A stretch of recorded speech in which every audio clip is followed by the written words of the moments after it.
안녕하세요. 신동아 부동산입니다. 오늘은 운정 GTX역이 개통되었을 때 운정의 집값이 어디까지 상승할 것인가에 대해서 말씀을 드리겠습니다. 결론부터 말씀드리면 운정 GTX역이 개통되고 2028년이 되면은 10억 돌파 충분히 가능하다입니다. 그 근거에 대해서 말씀을 드리겠습니다. 먼저 영국에 있는 크로스레일이라고 GTX와 유사한 고속 전철이 있습니다. 크로스레일 같은 경우는 영국 금융 중심지 두 곳을 지나는데 2022년도에 약 13년의 공사 기간을 거쳐 개통을 했습니다. 속도는 GTX와 유사합니다. 그리고 지하철 요금은 GTX 크로스레일의 요금은 일반 지하철 요금과 유사하다고 합니다. 한국의 경우에도 그런 비슷한 요금을 유지를 했으면 좋겠습니다.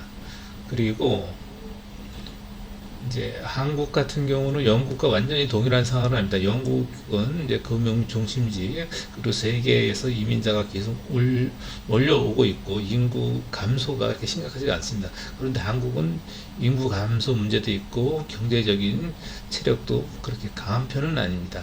제조업 중심의 나라이긴 하지만 이 제조업이라는 것은 인건비가 싼 나라로 이전을 하게 되어 있습니다. 그러다 보니까 일자리가 많이 이제 줄어드는 문제도 있고 해서 인구도 줄어들고, 그래서 이제 부동산 경기 그런 활력이 그렇게 강하지는 않습니다. 그래도 핵심 지역 같은 경우는 상승하려는 힘이 하락하려는 힘보다 강하다 보니까 상승을 하고 있고, 서울 같은 경우도 주요 핵심 지역 위주로 상승을 하고 있습니다.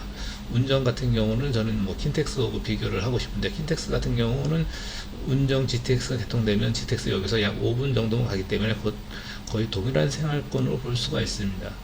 그리고 이제 삼성역이 개통되면 약 30분, 25분이면은 삼성역까지 가는데, 삼성역 같은 경우는 지하 6층까지 복합 개발하면서 약 그 봉은사역까지 0.65km 그 구간을 개발을 하게 됩니다. 그게 어마어마하게 큰 규모고, 거기에 이제 현대 자동차 계열사들 일자리까지 하면은 뭐 제가 보기엔 한 수만 명 일자리가 새로 생기는데, 그 중에서 이제 운정으로 이주를 하시는 분도 상당히 많지 않을까 생각을 하고 있습니다.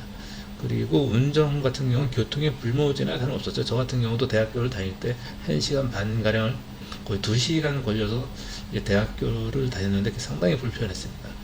아주 힘들고 공부할 시간도 없고, 공부하려면 막 기차 안에서 공부하고 힘들었는데, 요런 문제가 이제 2시간 걸리던 게 1시간 안에 대부분의 웬만한 대학교까지 다 통하기 가능하기 때문에 그런 부분도 뭐 상당히 좋아지는 부분입니다. 그리고 이제 신도시로 개발이 되다 보니까 아무래도 서울에 있는 구도심 이런 지역보다는 아무래도 깨끗하고 계획도시이다 보니까 여러 필요한 시설들이 골고루 이제 잘 갖춰져 있는 그런 장점도 있습니다.